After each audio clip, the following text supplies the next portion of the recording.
river. It's been a while. Please don't go hanging up the line.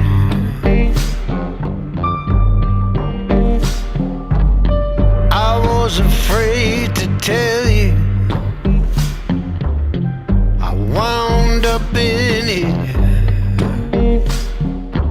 where you better never show fear. I can trust nobody but you now. Will you come for me the day they let me out?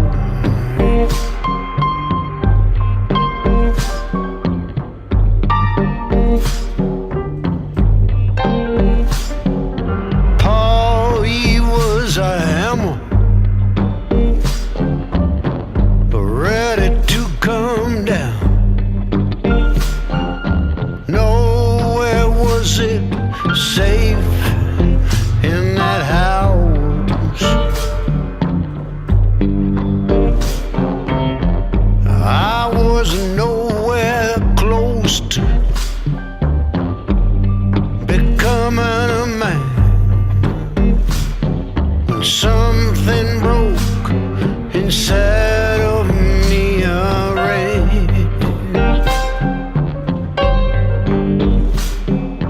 Darkness on my trail like a hound. Will you come for me the day they let me out?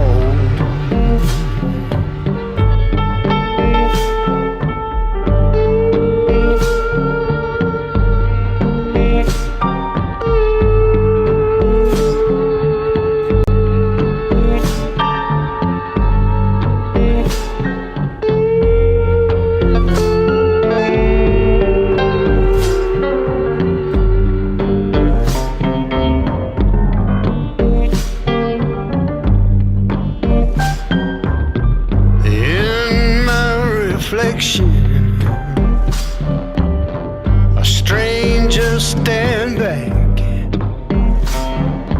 hard eyes, deep set in a mask.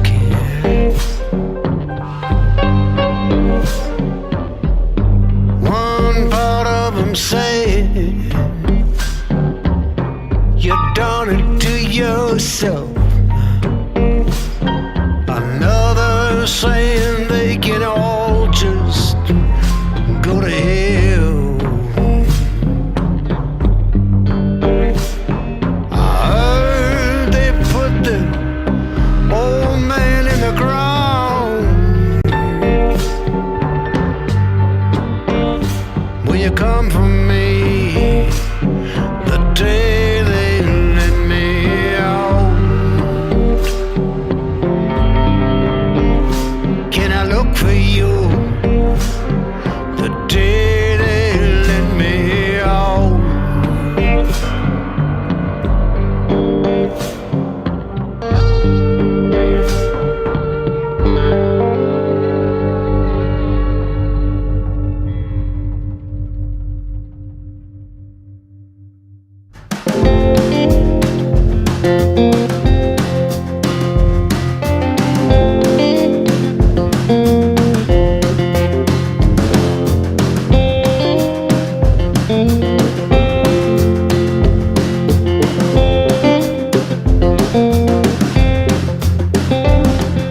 Shaka wrote a song that goes, love is a storm.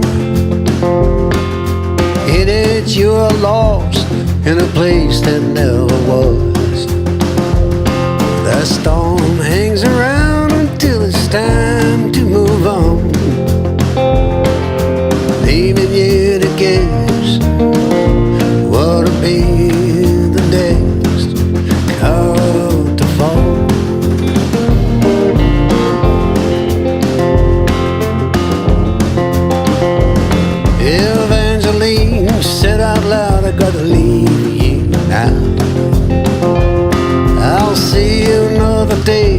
if the story goes that way.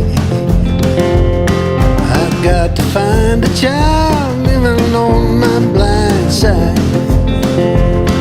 I left her out on the edge, waiting for the days called to fall. Who'd be fool enough to call the next car to fall?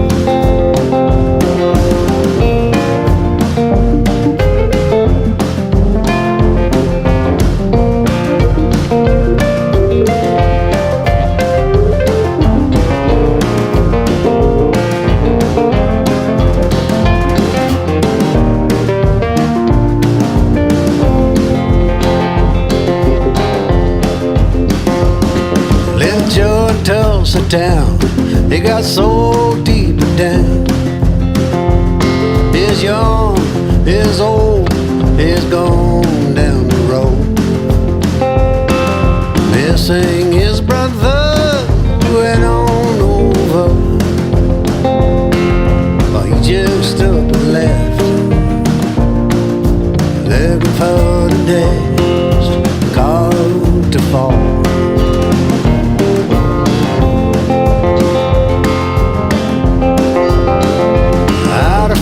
His only son, not a word for so long.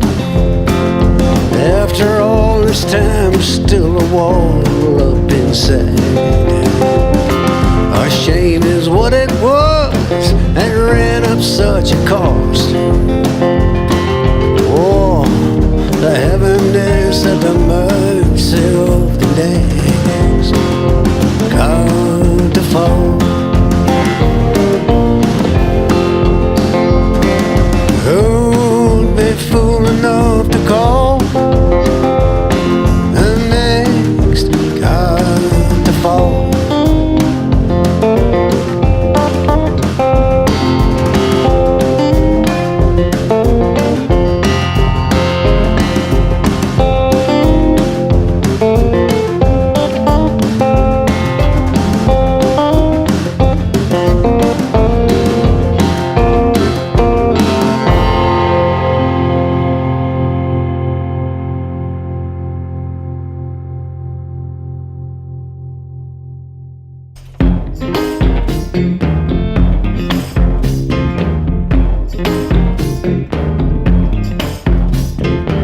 She bonded slow on a corner stage, eyes of a loner on the street.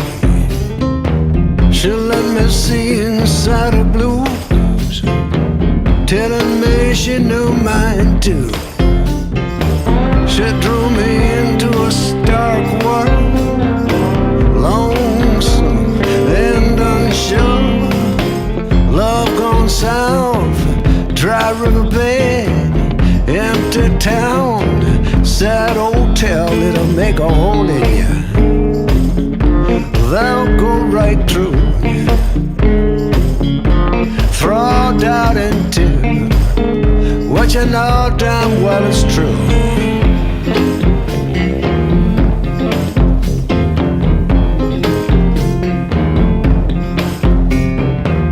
Closing time, it was raining hard. I'll give her a ride, it was so dark. She got to talking, sipping on a pint. Said I have this dream sometimes. In it I am loved as a child. My dad is free and mom's still alive. She leaned on me, tears on my shirt. Now she seemed like a little girl, it'll make a hole in you.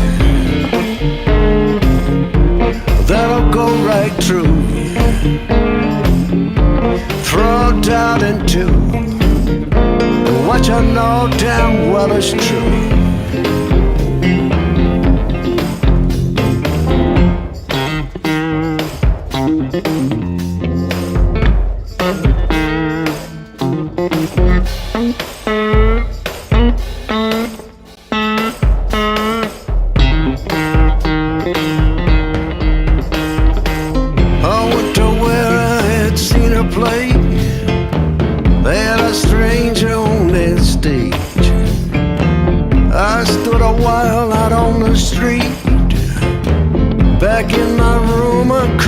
can't sleep. I poured whiskey into a paper cup, closed my eyes, and there she was, long gone, no track, moving on and on like that. It'll make a hole in you, that'll go right through you, throw doubt into what you know damn well is true.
And just like that, poof, it's gone, and I'm starting. Hi, everybody.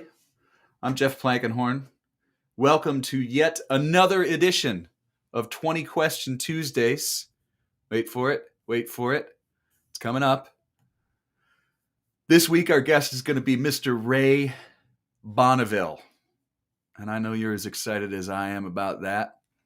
Only the second time I've had a fellow Canuckian on, so I went ahead and I wore my full Canadian tuxedo for this. But welcome. For those of you who don't know, 20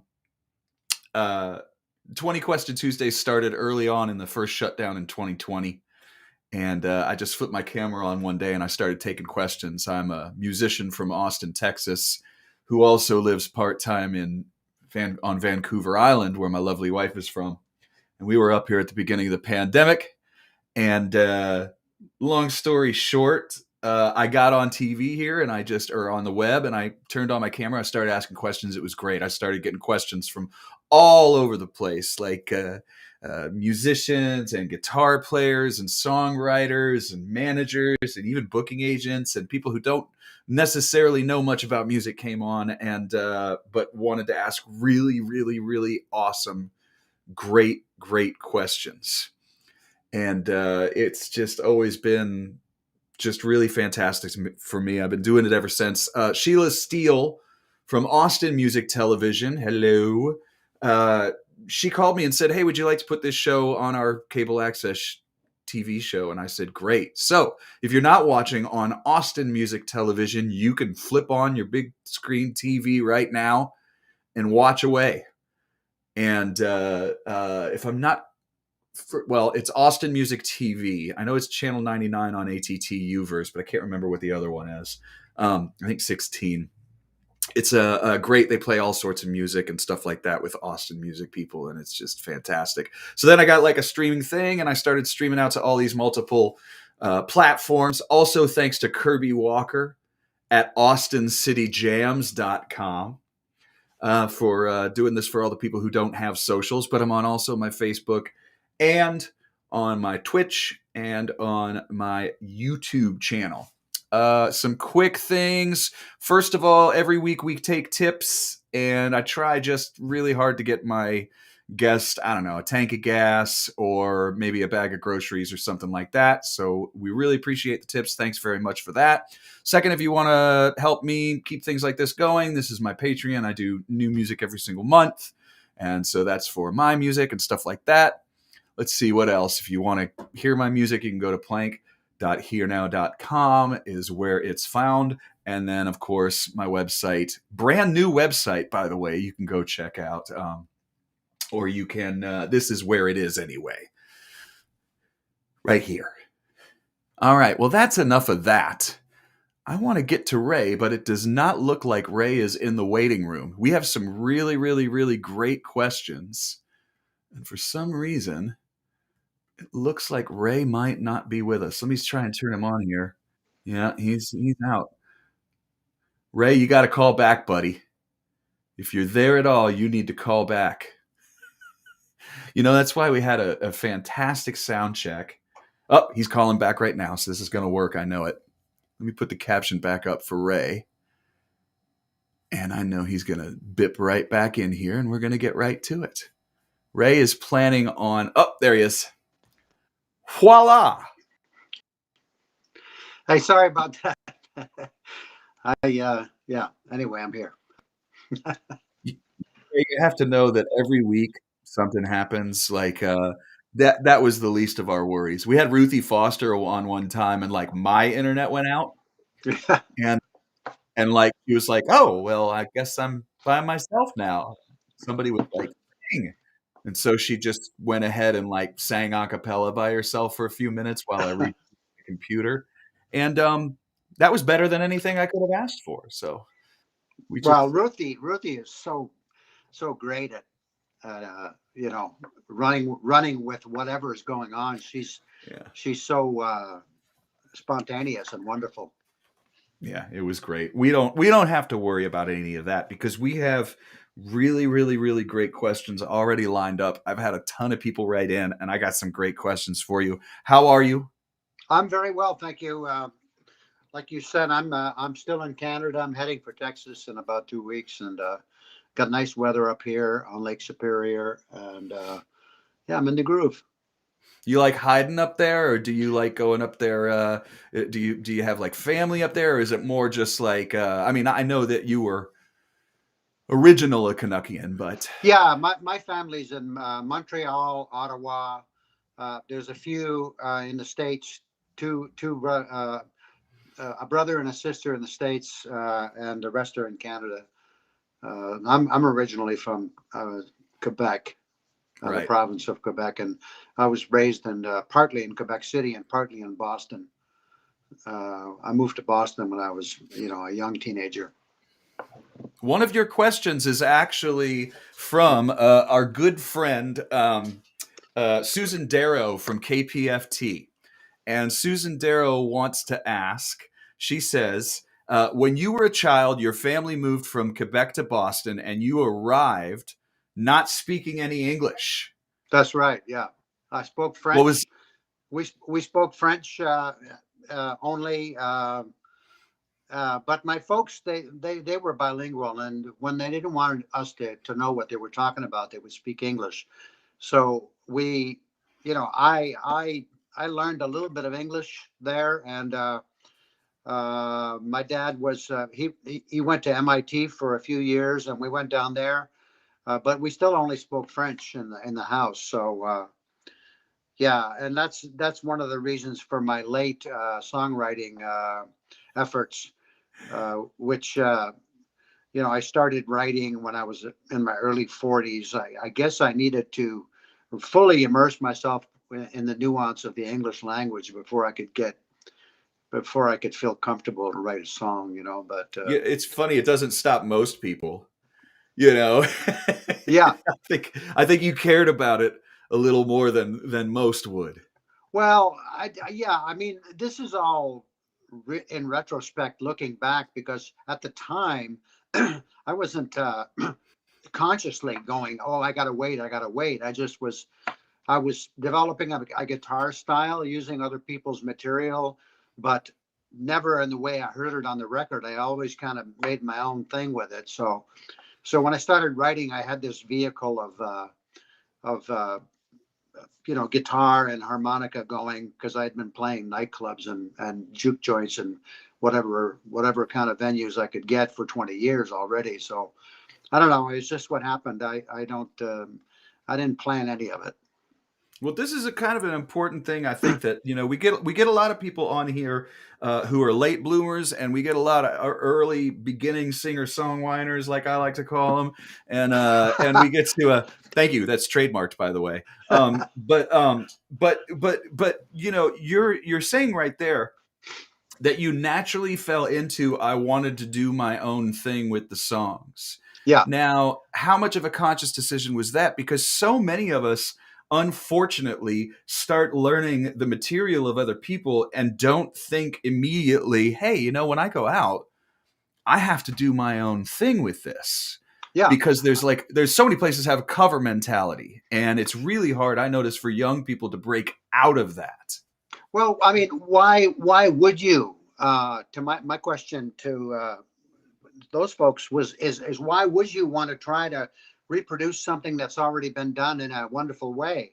You're attracted to it because you like it, but if you're going to go out and present it, why would you try to? You could never do it better than the original artist. So That's great point. and anyway, it's to me, it's just more satisfying to just have my way with it. I mean, it's like if somebody does one of your songs, they hear one of your songs on the record, and they want to cover it. I'm always thrilled when they have their own way with it. I mean, I don't want to hear the way I did it, because I already did it. Exactly.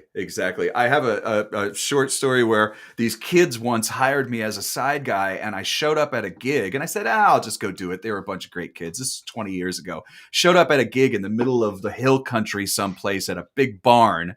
And I showed up, and they said, we're recording tonight. And I said, you're recording? I don't know any of the songs. And they're like, it's okay. And then they said, you were also videotaping. And I said, you're videotaping? And they said, yeah, we're videotaping. And I said, okay, well, what are you going to start with? And they looked at me and they said, Sympathy for the Devil. And I looked at them and I took a pause and I went, well, are you going to do it better? And they were just like, what do you mean? I was like, what the hell are you doing? Like, come on, man. Nonetheless, we went and we did the gig, and nobody ever heard of it. But nice kids. Well, but anyway,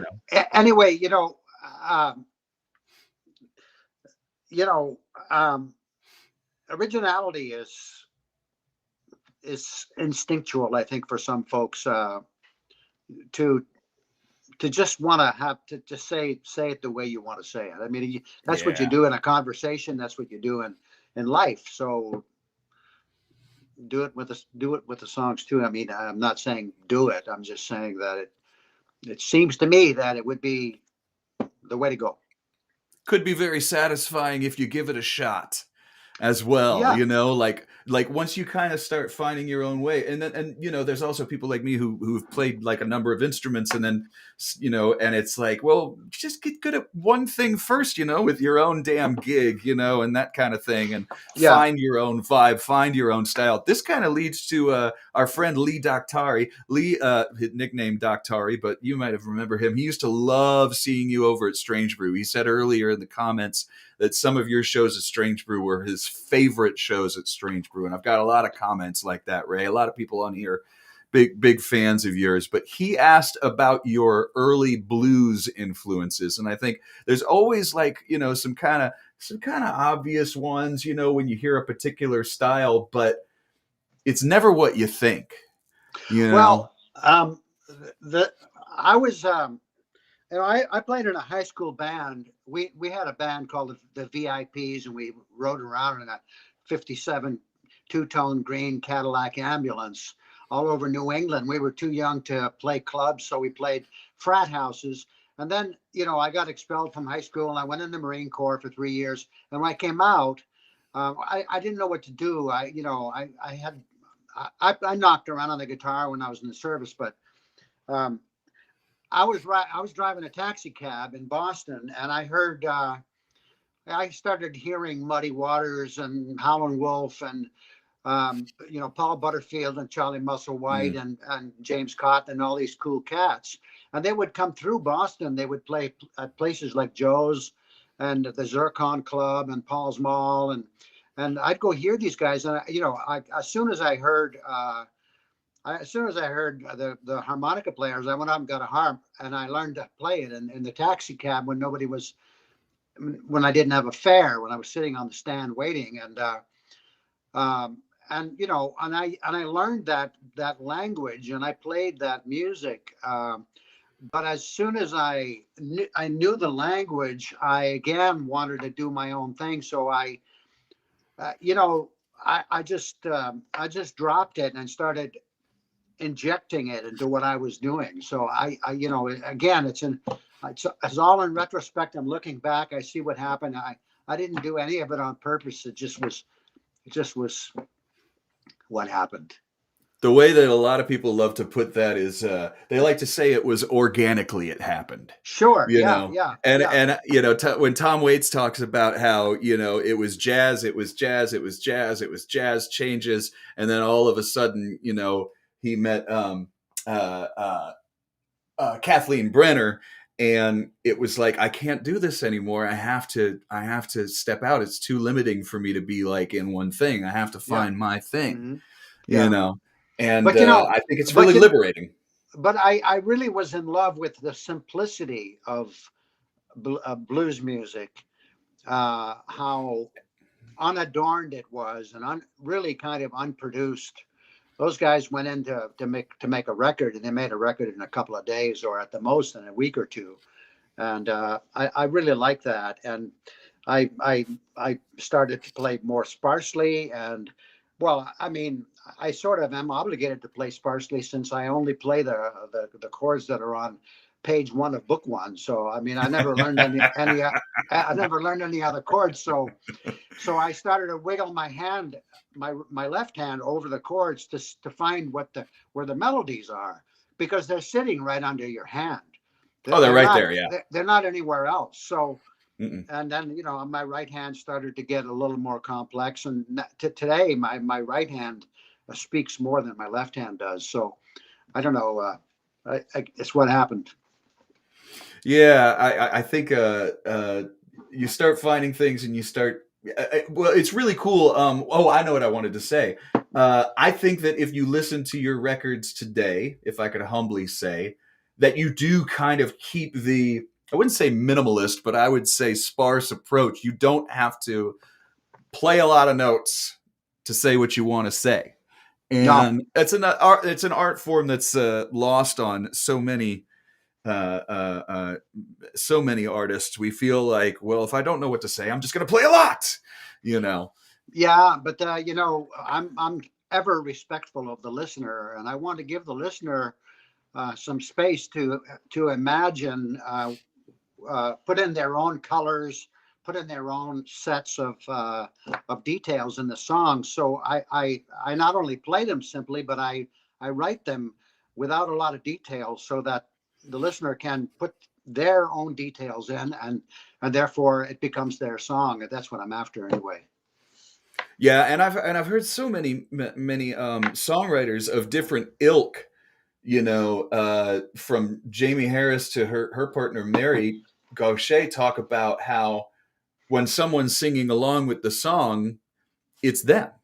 It's them, yeah, They're not absolutely. singing about your perspective. No, They're singing no, about their perspective when they're yeah, singing along with you, and that is not lost on me, and it's definitely not lost in your writing as well. This leads to I mean, you've already just like segue citied around to a couple of different questions that are really awesome.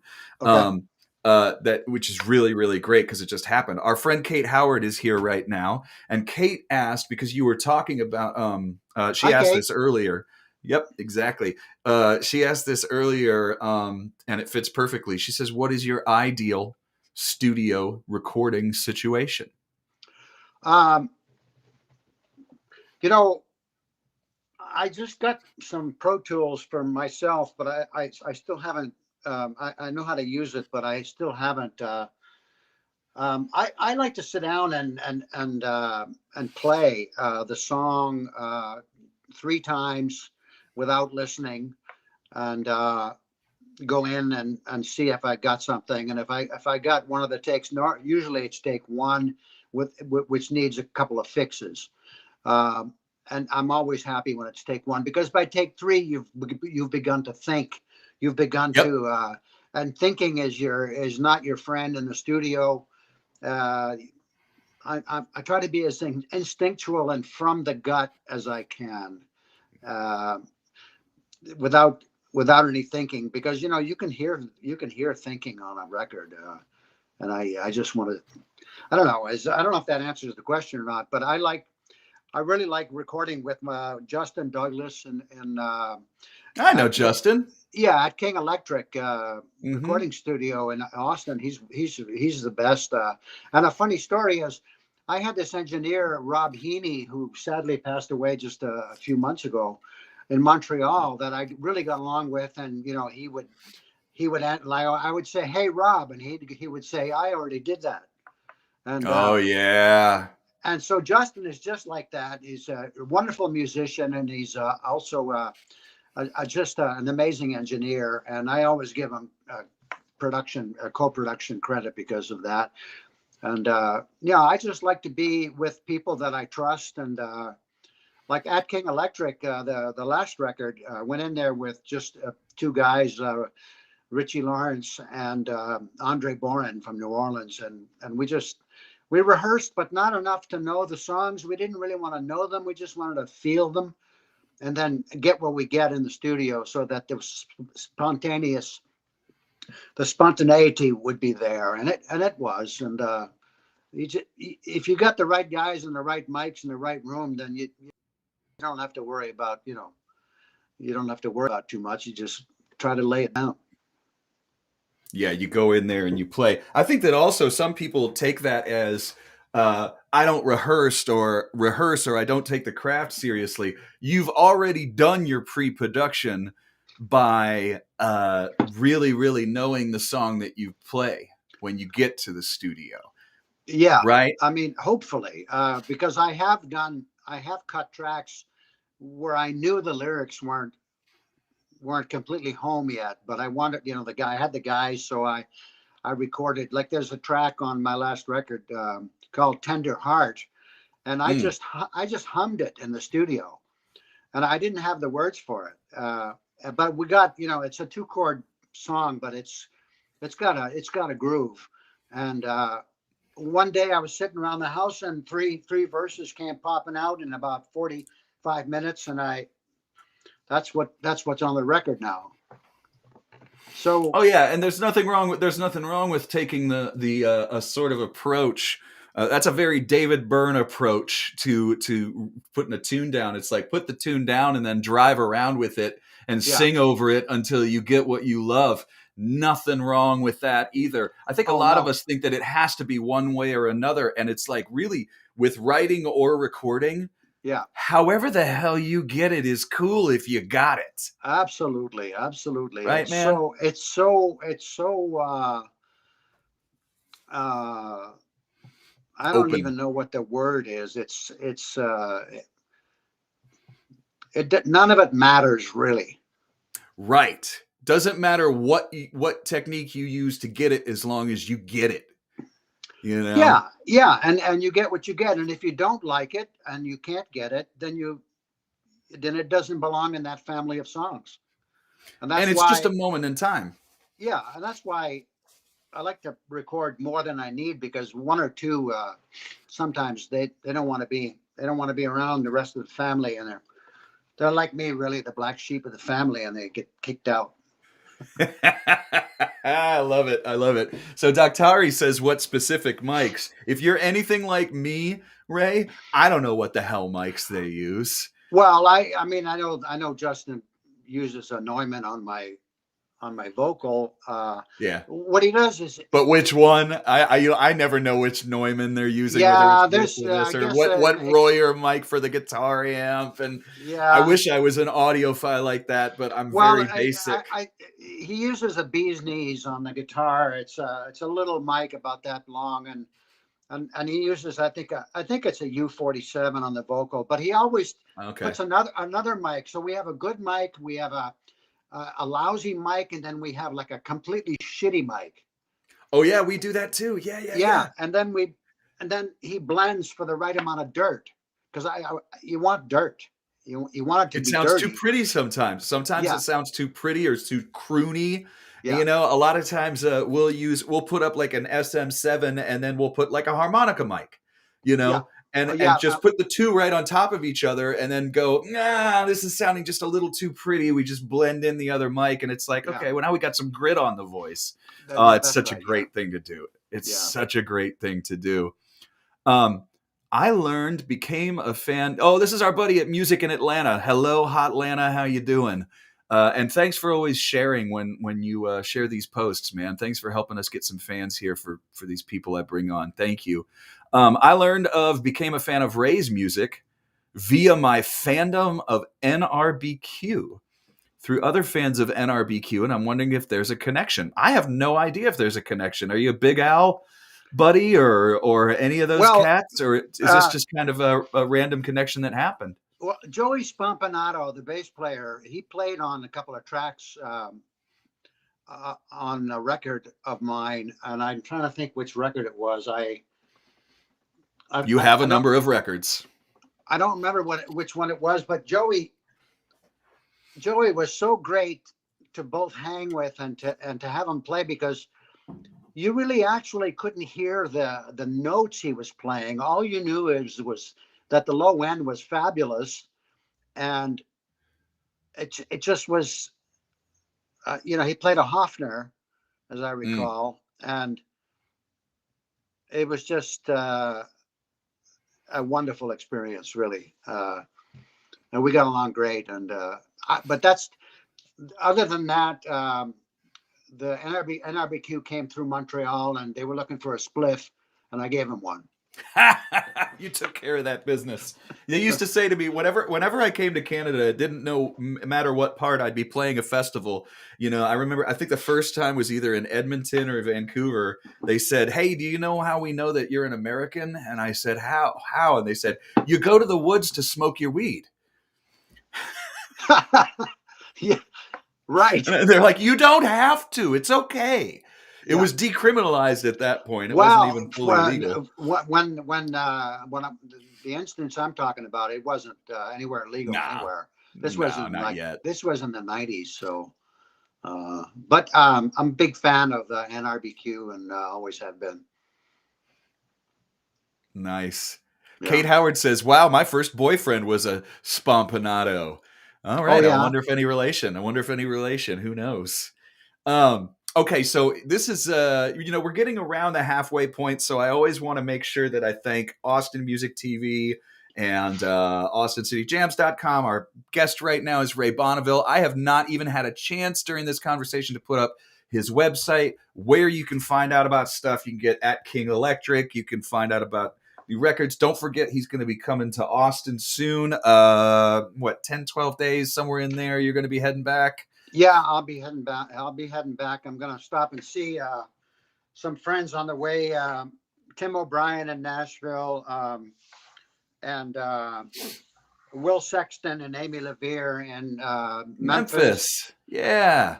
And I'm going to wiggle my way back. I'm not going to be in a hurry or anything, That's like we were talking about before the show, man.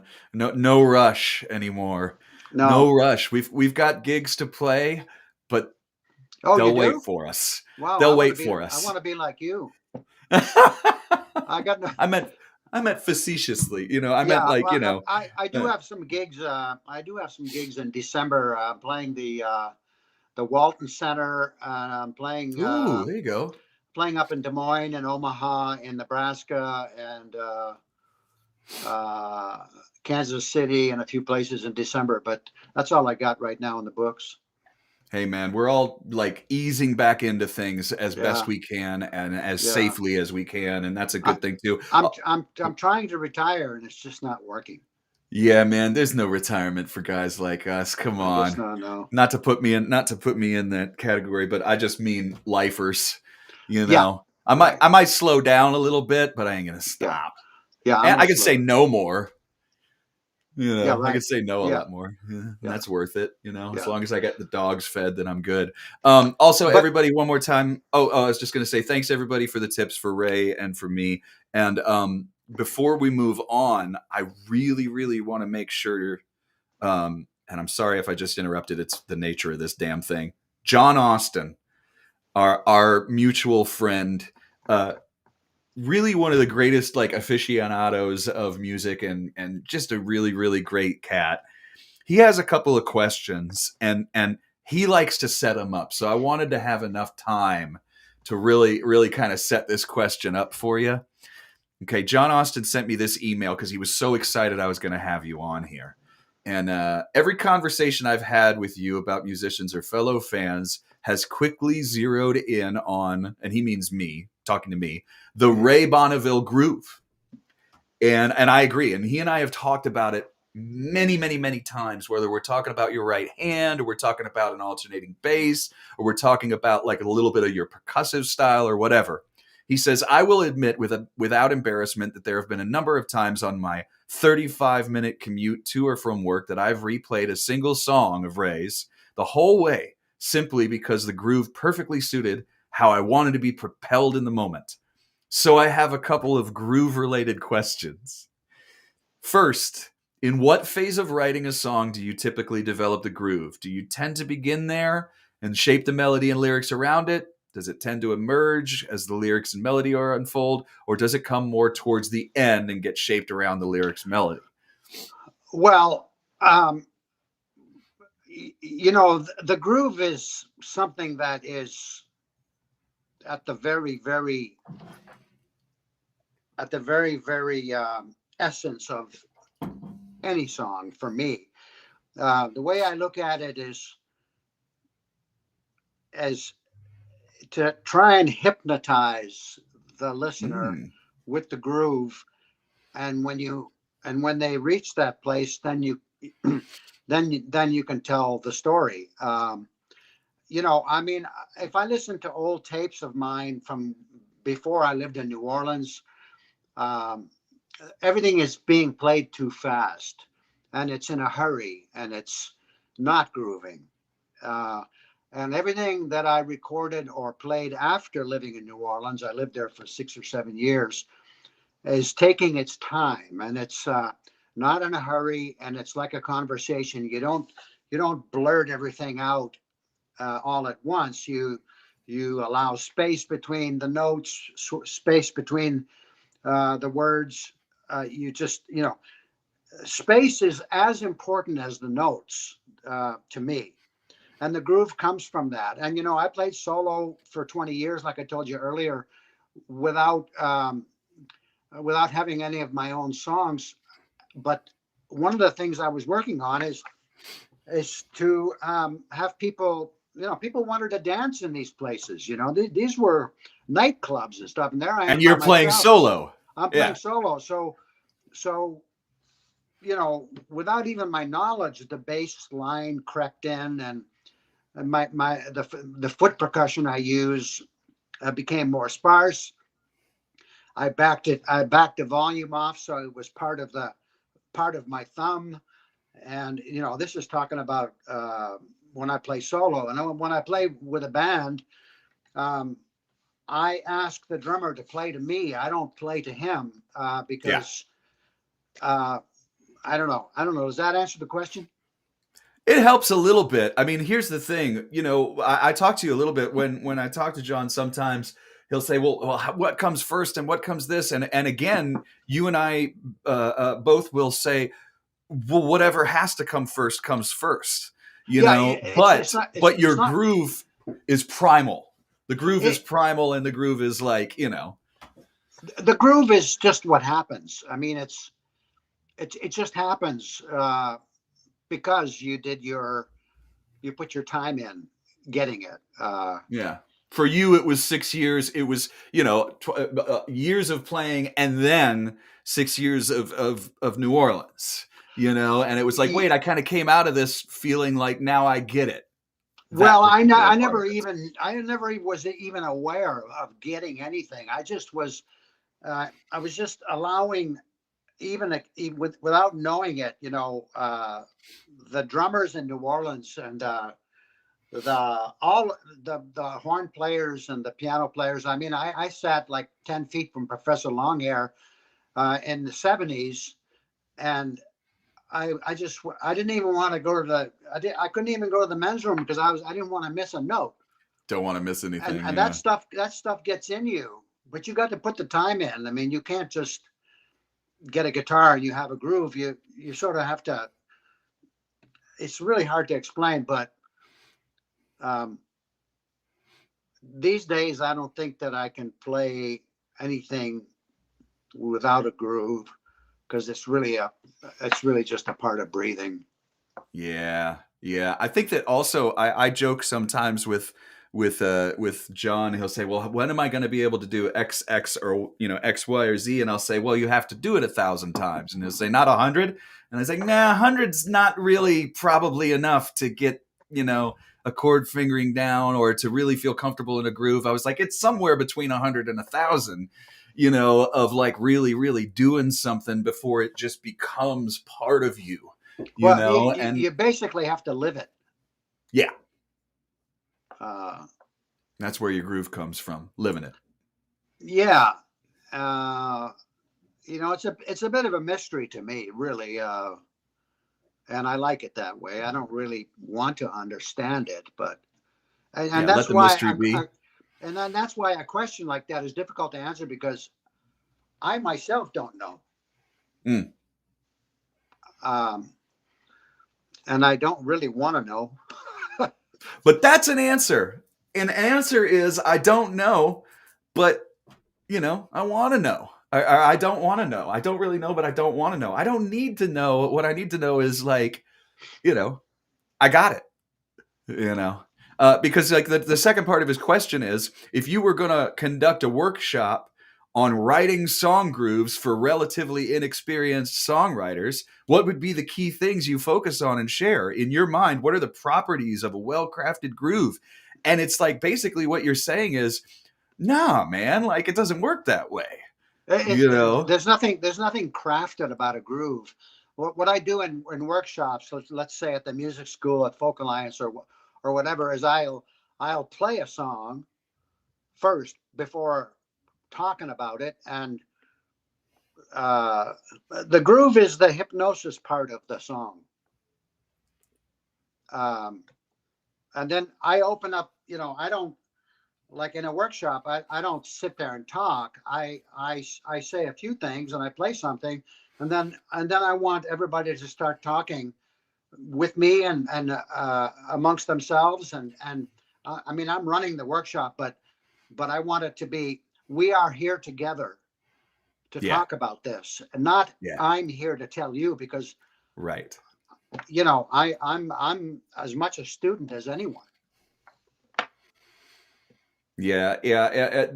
Getting out of the instructional video put your finger here and then put your finger here is really, really, really great. Hey, John, you made it in. Love the idea of striving for hypnosis. That Well, is for an what your example, I grooves do got a to me. guitar here. Like I'll just Do play it, a do little. it. Yeah, let's talk about it. And hey, I'll just Gibby, good play. to see you too, bro. Okay, I'll just play one chord, and you know I'll play it.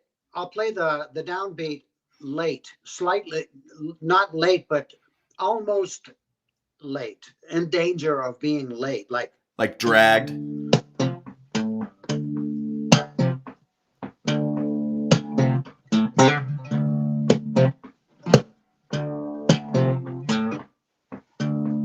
You hear how it's almost late? Here, I'm going to make you full screen while you talk about this. Keep going.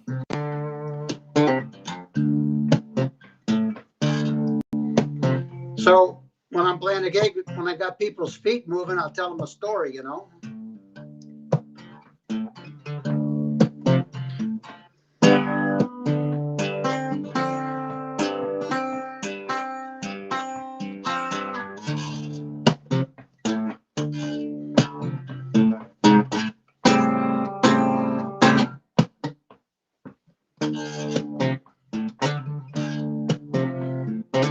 The train was late, detour through the yard.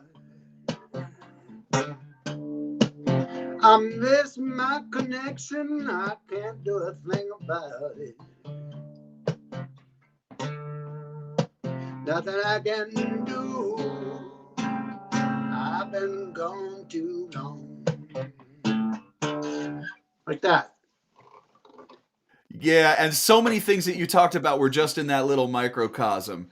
Dragging, leaving space. My big brother used to always talk about breathing and how, like, when a horn player or a singer plays a line, they have to breathe. So there has to be space. And Yeah. so, if you're ever going to play a line, make sure you can sing it. If you're a guitar player, make sure you can sing your line, because if you can't sing it, you're probably playing way too many notes. And I love, love, love, love, love.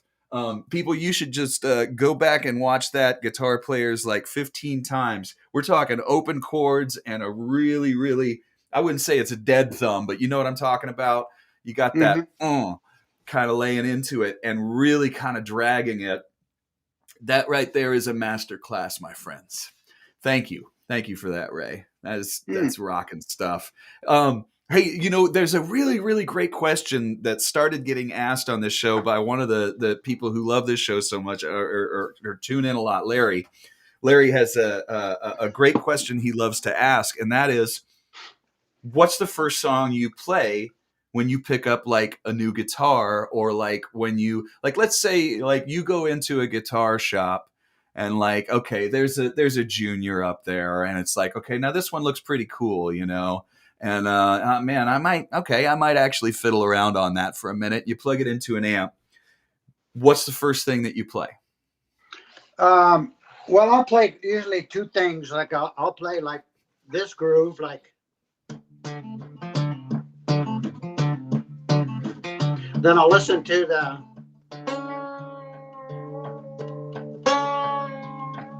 I'll listen for that clarity, and I want to hear the low end. And then when I'm satisfied with that, I'll play something like a.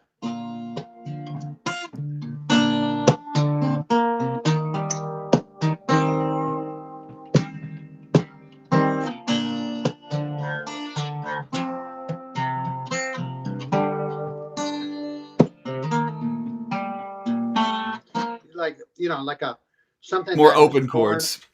something that's born of like John Hurt, That's exactly what I was going to just say. What's really brilliant about that is that's a perfect example of you taking something that might be like Ain't No Tellin' or something like that, but that you've, put your own chords and your own kind of groove to those voicings.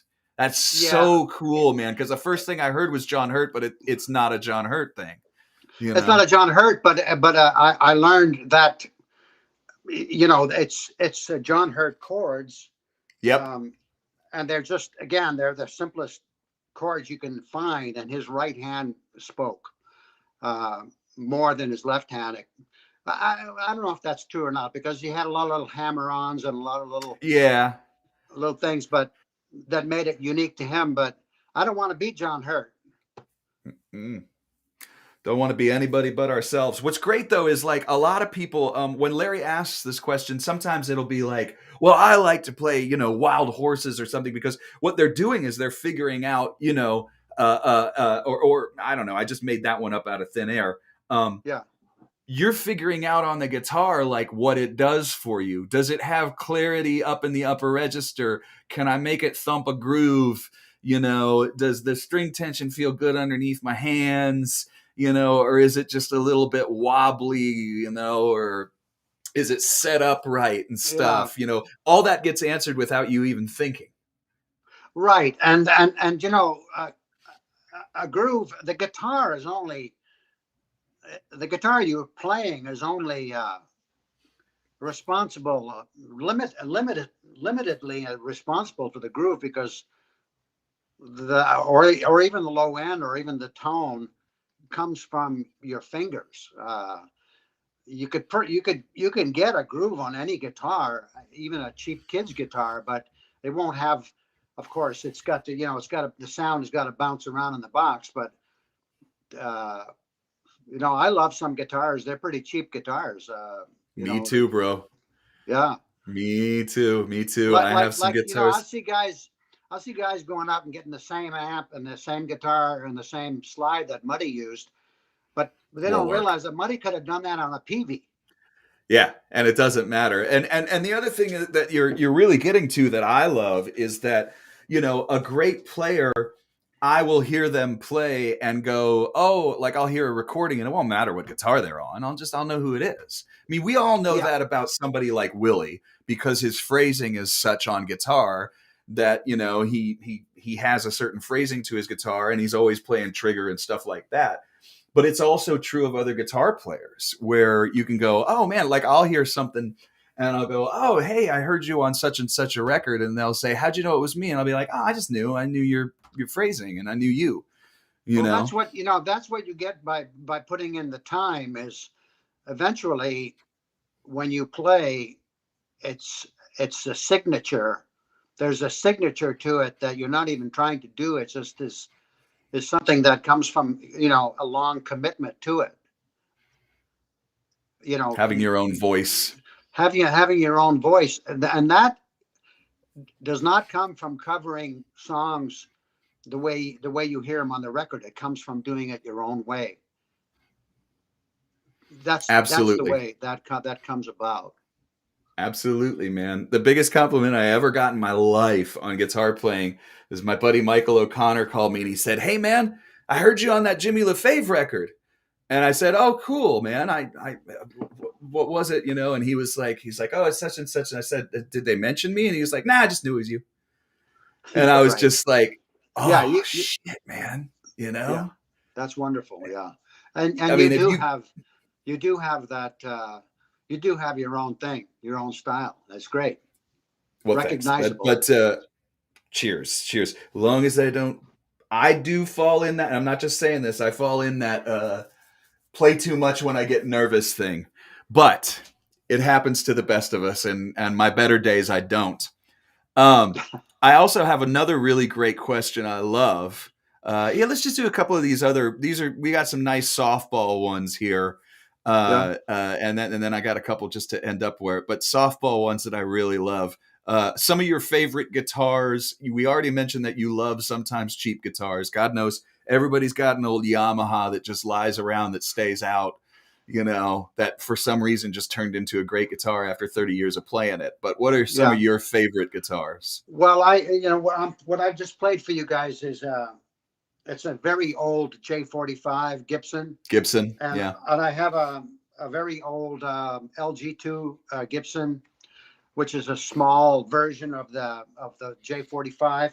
And on stage, I play melody makers with which I've enhanced with P90 pickups. Live, I only use P90 pickups, and I use two of them, and they're reverse wound, so that I can I eliminate never knew that. The hum. I can eliminate that hum by humbucking, just putting it on both pickups. For years I had one like I had an old ES 125, and I couldn't get rid of the buzz unless I changed my position on stage. Yeah, And yeah, yeah. Tellies, we got to do that with my yeah, telly. Yeah. one time I did a show in St. Louis where I was playing sideways to the audience, just because I didn't, So then Just didn't want to hear. yeah. So then now all my guitars are equipped with reverse coiled P90s. So I play a Collings 290, which comes reverse wound. I play a Guild Aristocrat, which I made reverse wound. And That's in my a lot of your pictures too. I see that in yeah, pictures with you a lot. Yeah. yeah, and my two melody makers they're both 1960, 61, and they both have reverse wound pickups in them. Okay, so that's something cool that people might not know about. That, as you said, from Collings to doing it yourself is a thing that will eliminate hum without, making a humbucker pickup, which is a lot darker and a lot thicker and a lot chunkier than a P90 in some ways. There's a different kind of clarity with a P90. Well, the P90 gives you the big round sound with some silver Round. on top. It's got Yeah. that silverness on top, and you can't get that. Like those humbuckers are great for playing in a band when you have a bass player, because Sure. you articulate very clearly and everything, but you don't have that much low end on it. But a P90 is loaded. Which is also good for somebody who's kind of doing the whole band, and often if they're Oh solo, yeah, their sure, bass has yeah. to be bass and their treble has to be treble. And so, a lot of times people will say, well, why did you gravitate towards this guitar? So because it did what I needed. Yeah, It was yeah, function more than it was anything else. yeah. So I love that. Now, what are some of the realities of playing really old amps versus really new ones? And is that one of your things? Because I have buddies out there that will actually take like a plug thing that changes the voltage, so the voltage is the same every night. And I'm like, okay, that's cool, man. But do you hear that tone? Like, I don't know. Do you really hear? I don't hear voltage as much as because usually if I plug into an amp, I just move around the dials until it sounds like me. Well, Whether it's a Vox or it's a Fender, I'm gonna just like, oh, okay, now that sounds good. yeah.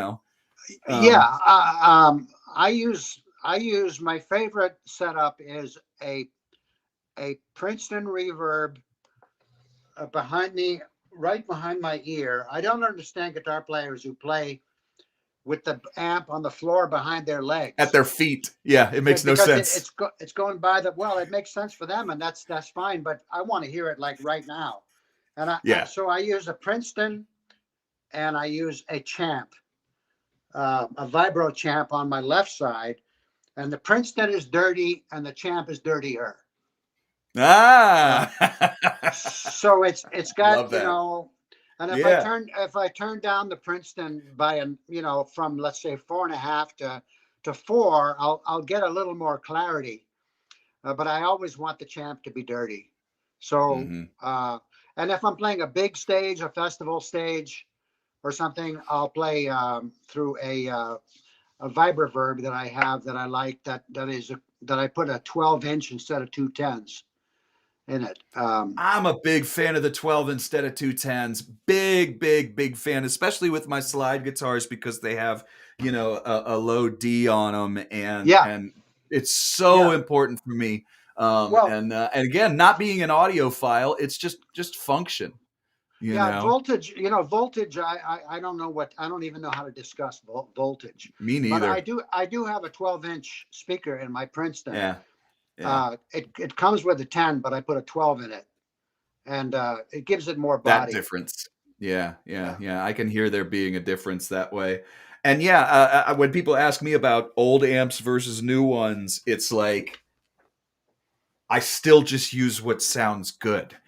I'm not really thinking, and it's the same thing with guitars and all that kind of stuff. I really am just sort of, let me play it right now and I'll tell you if I dig it.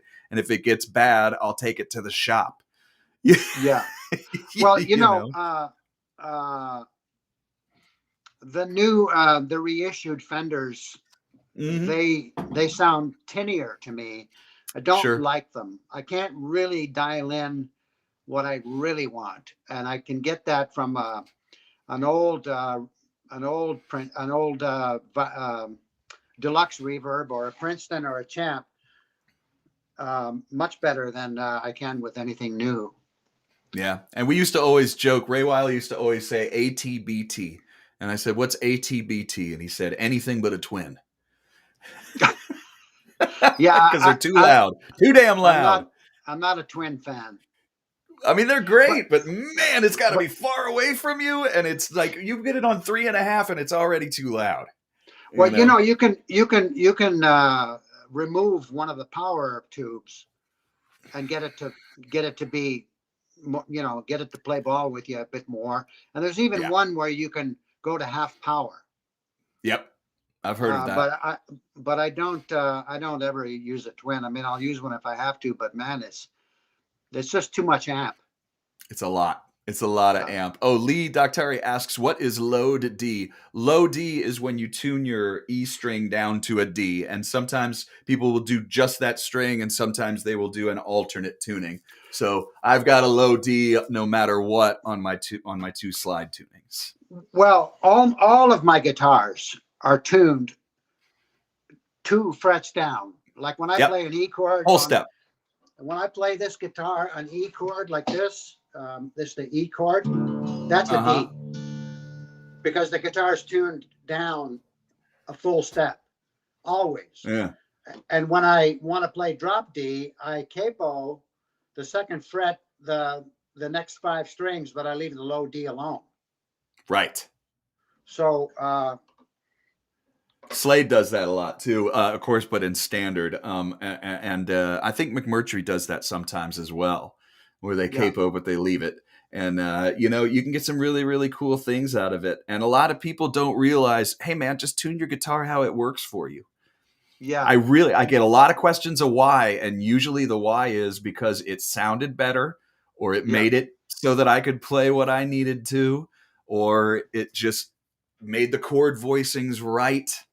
It Made it easier pleases for my hand to do an alternating bass, whatever. it pleases your ear. If it pleases your Yes. ear, then Then it's a it's go. right. Yeah. Yeah, then it's I mean, right. Then it's Gurf is right. playing around. Gurf is playing. Gurf Morlick's a friend of ours. He's playing his J45 and he's tuned down 2 full steps. So when he, Really? So he's in C. yeah, he's in C. Yeah, and he swears by it. But I find the strings a little too sloppy for me They for get a that. little But wobbly. yeah, they Yeah. get a little wobbly. But I like to put the That's a half strings step down up from baritone. and use big strings because you can wiggle the whole chord. Oh, yeah. You get a lot of work out of it, right? You can't do that in standard. The Nah. strings are the Nah. strings are too taut. You know. So what else do people want to talk about? I mean, really, man, we've hit a lot of it, and we're almost at the point where I get to ask my question because, but before we go off the air, let me make sure I didn't get this. Oh, another person asked, you got over your fear of flying by getting your commercial pilot's license. That's right. Yeah. How the Well, heck did that come about? I had the GI Bill from being in the Marine Corps, and I had 2 years Right? left. I was living in Boulder, Colorado. This was 1975 or something, and I had 2 years left. And I just went to the airport and I said I want a lesson. And as soon as I got in the left seat, I felt completely at ease. And so I got my commercial, yeah. But first I had to get my private. And then Mm, I got my commercial, and then I got my instrument, and then I got my multi-engine, and then I got instructor and all that stuff in seaplane. But yeah, I was. That's another reason why I was late writing songs is because I had a 10-year affair with airplanes. My wife was the music, but I had an affair with airplanes, I and get it. I was working in the bush in Canada, flying a de Havilland Beaver on floats, and I got a little too cocky, and I almost I had a very, very scary, harrowing flight that really, really marked me, and I can still feel it today. And Close I call? saw, oh, extremely close, yeah. And I didn't have just one; I had several, but this particular one, I mean, I was scared really bad for about an hour, really bad. Like Really? I'm about to buy the farm here, uh, and I had a kid with me. He was about 18, and we had he had it was a hunting season. We had a quartered moose in the back of the plane, and I took off, and the fog came down around me, and I was running out of fuel, and I was erratic and getting lost, and I used all my every little ounce of training I ever had to make it back to my home base, and it was sheer luck that I made it back. And that was the last season I flew. I finished out the season and took an apartment in Montreal and started writing songs. Wow. No kidding. Yeah. Man, that's a trip. That's a trip for sure. Okay, so hey, so as we're about to go off on the television, we'll stay on the interwebs for just a minute more. Make sure we get through everything. The last question was, how did moving to New Orleans influence your songwriting? And I believe we got to that pretty well. Well, I never wrote a song in New Orleans. I Is that still right? yeah, I was still playing. I was still playing. I mean, I wish I had my old. I do have it somewhere. My old set list, was Earl King, Etta James, Yeah, old Hank Williams, just stuff that I really liked. But yeah. I never wrote a song until I went up to Montreal after flying and sat down and started writing some songs. Right on. Hey, 30 seconds before we go off on air, Ray but we Ray will Ray say RayBonneville.com is where my exactly. stuff resides. That's what I was gonna do before we got off. And at King Electric is the latest album. You're working on songs for a new album. You're gonna be in Austin, Texas, and you're gonna hit Nashville. You're gonna hit Memphis, and this is where people can find out about Ray.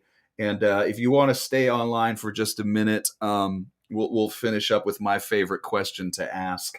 And big thanks to you, Ray, for being here. That's really, really enjoyed it very much. Thank you for having me. My pleasure. I always like to say I love being had. Be careful with that now. Okay. All right. So, okay. Oh, after you go off the air, we're off the air, so we can do as many calls to action as we want now. And that means thanks everybody very, very much for the tips. Yeah. Go to raybonneville.com. Go and make sure that you find this music, you download, you support him in what he's doing and stuff like that. Randy is asking about my new studio. Yes, the plank tank is happening. This is the third time I've had to move the plank tank. And I'm really, really grateful. The guy who's the landlord has helped me. He actually just like built this room for me so I would have a downtown studio to rent from him. Nice. And honestly, I mean, it's just, you don't need anything else. It's a room, a bunch of guitars, and an internet connection. And I come in here and it's like I was when I was a kid, It's just like I'll play for 6 hours and go, oh shit, I didn't eat anything. That didn't happen in a long time. You know what I mean? I'll be like just so into what I'm doing, and I feel like a little kid again. So thanks for asking that. But I do want to ask my question every week, Ray, to everyone that is just the only like official Jeff Plankenhorn question is this: what is your guilty pleasure music? And I want to know what you listen to that is, and you don't have to really feel guilty, but for a lot of people, they'll say stuff that's kind of left field, like what's his name, Tony Camel, the great writer from Wooden Wire, was on the other week, and he was like, I really, really, really like Harry Styles. And I said, all right. And Matt the Electrician is a closet jazz guy, and really, really, he writes folk songs, but he's a skater and he grew up listening to punk music. And if there's anything that's kind of left field that people wouldn't necessarily know, I don't care if it's, other people have been on and they've been like, yeah, I really love the Spice Girls. And I'm like, what? They love, but okay, But what do you have a guilty pleasure music? I like to listen to jazz that makes my foot move. If the guy Mm, is, if the players are trying to show off grandstanding? their Yeah. chops, I'm not interested. But some of that's, I'm in love with dissonance. I, I love I Mm. love I love dissonant notes, and I play them on the harmonica a lot. They work, but they're almost great, but they don't quite great. I mean, I'm in love with them. And when a player is playing like a jazz band, a jazz player are playing in a dissonant way, I get a thrill. Now, is It's this really great. can I throw some names out then? Are we talking about like Thelonious Monk? Yes, we are. Not Yeah. grandstanding, but very dissonant, but very and Well, I mean, angular. he probably would never say that that's what he was doing. Probably would just say that's I'm just playing. But the way that he waits to play the chord or to hit it just kind of in a way that nobody else would, and the choice of dissonant notes is completely it's really thrilling for me to hear that. You know what's great is I used to always take. People are surprised that his voicings are actually very guitarable. And if you're playing Crepuscule with Nelly or something,